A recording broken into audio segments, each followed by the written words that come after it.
Eu tentei com que meus filhos não tivessem acesso aos eletrônicos o quanto eu pude.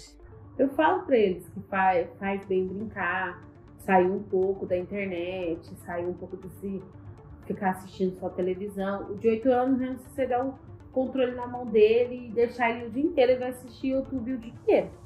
Hoje eles estão com 12, 14 anos e eu não tenho mais controle do que eles acessam, de tempo de uso, do tempo de tela. Eu acho um caos.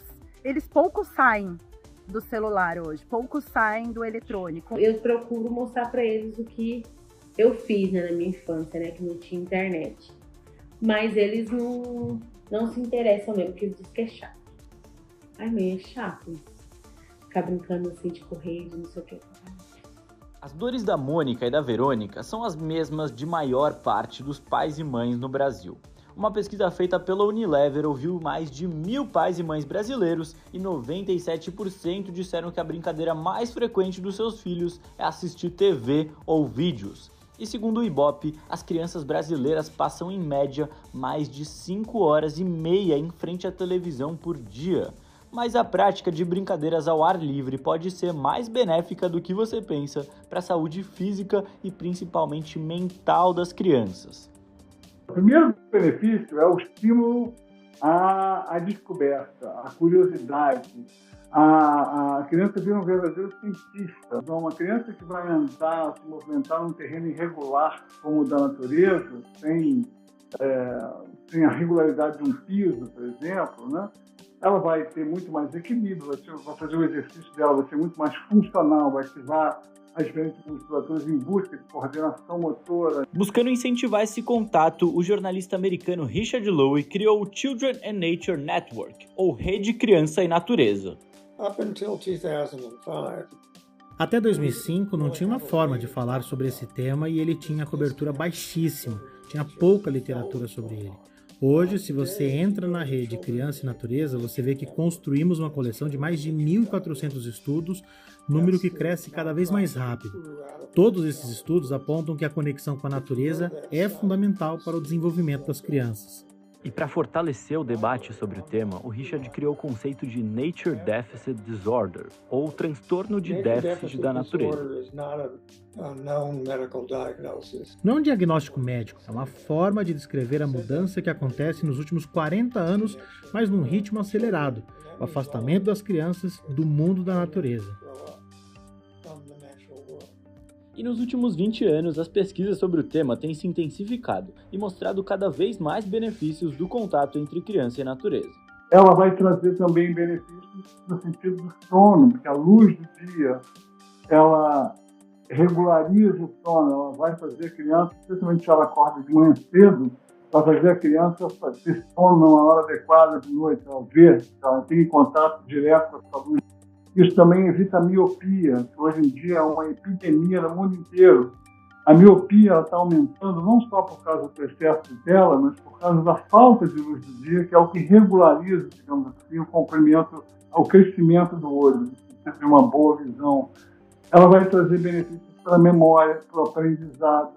A natureza também traz, como ela é um ambiente muito estimulante, no bom sentido, ela vai trazer mais foco. A criança presta atenção nas coisas, é um ambiente que, por um lado, ele é muito estimulante no sentido de harmônico e diferente, mas ele não é hiperestimulante como as telinhas. E a proximidade dessas telinhas hiperestimulantes faz um mal danado para o cérebro dos pequenos. A falta do contato com a natureza pode fazer com que o hormônio do estresse ele aumente e a criança seja uma criança mais agitada, seja uma criança mais opositora e seja uma criança que busque outras formas para recompensar isso, como computador, ao celular e as telas, que vão gerar na gente um sentimento de bem-estar, né, com excesso de dopamina, mas é uma dopamina muito rápida, logo ela se esgota. Então, o efeito da natureza vai gerar um bem-estar que ele é durável, né? E que vai propiciar muito mais que esse cérebro se desenvolva de uma maneira bem mais saudável. A Bárbara explica que, quando a criança entra em contato com a natureza, o cérebro dela produz serotonina e dopamina, hormônios que causam sensação de felicidade, e há uma baixa na produção de cortisol e adrenalina, diminuindo os níveis de estresse. Quando ela pratica uma atividade física, é produzida também a endorfina, e quando a brincadeira envolve outras crianças, a oxitocina que entra em ação, causando uma sensação de bem-estar ainda maior. E o benefício do contato é ainda maior em crianças que possuem transtornos mentais, como depressão, ansiedade e déficit de atenção e hiperatividade, o famoso TDAH. A falta de movimento na criança e no adolescente, ela já caracteriza algum grau de depressão.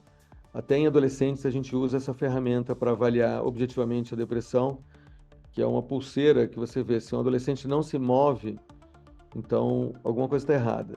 Estudos mostram que esse movimento pode até substituir o uso de remédios. Crianças que começaram a praticar mais atividades ao ar livre, mais atividades físicas ao ar livre, conseguiram diminuir o uso da adrenalina. Elas tiveram um aumento da massa cinzenta do córtex pré-frontal, que ele é responsável pelas nossas ações cognitivas, né? Que a gente, inteligência, então melhora a nossa capacidade de raciocínio, nossa capacidade de resolução de problemas.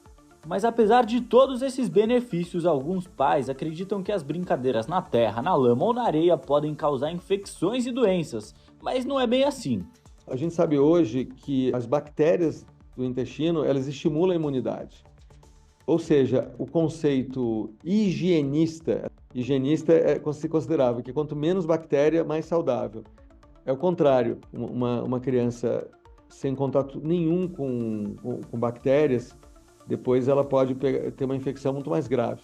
É como se ela não adquirisse uma imunidade. As recomendações para a família são basicamente, por exemplo, priorizar qualquer atividade de lazer e convívio social em espaços abertos, ao ar livre, e com elementos naturais, como grama, areia, terra, árvores e plantas, que pode interagir. Então, você pode programar aonde vai ser o aniversário do teu filho, é uma decisão, ou num parque ou num shopping. Outra coisa, sugerir incentivar que as escolas incluam atividades educativas ao ar livre dentro do programa curricular.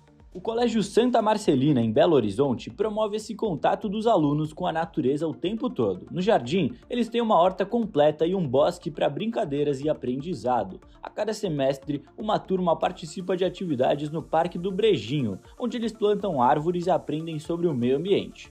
Esse tipo de atividade melhora o comportamento dos jovens nos ambientes estudantis. Desde os pequenos, na primeira infância, na educação infantil, só de olhar para eles brincando no parque ali, a gente já consegue perceber como essa criança ela fica mais alegre, ela fica mais calma, ela fica mais curiosa, ela tem essa sede de querer descobrir ali, né, o mundo em torno dela. Mas a missão de garantir que a criança tenha contato com a natureza não é só da escola e nem mesmo dos pais. O poder público precisa assegurar que as crianças e adolescentes possam ter acesso a um meio ambiente saudável. É o que diz um comentário publicado em 2023 na Convenção dos Direitos da Criança da ONU, criada em 1989.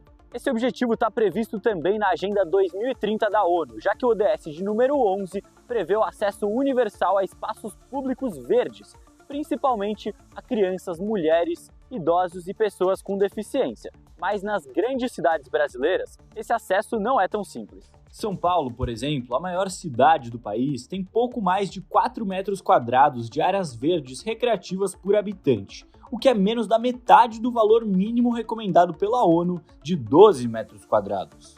A questão da segurança nas ruas é outra que não está ao alcance dos pais e das mães. Eu não posso deixar meu filho ali brincando no parquinho onde ele vai ver usuário de droga, usuário de bebida alcoólica ali. Então, ninguém quer.